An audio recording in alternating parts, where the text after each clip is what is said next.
में अभिमान है। जिना कामदेव की नारद बाबा जीत तले थी, लेकिन कामदेव की जीतों के अभिमान करे जीत तले। आही प्रकारे गोपीश्वर की भाग्य तो प्राप्त हो गए, लेकिन मन में तनिक अभिमान आबि गेलै। जखने अभिमान अबै छै भगवान ठाम से चलि जाइ छै।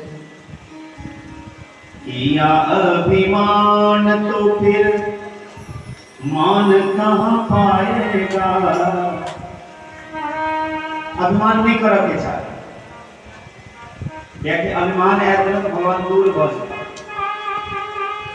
हाँ, एकटा अभिमान जो है जनिक बात छै कथी, तुलसी बाबा लिखे छै मानस में, अस अभिमान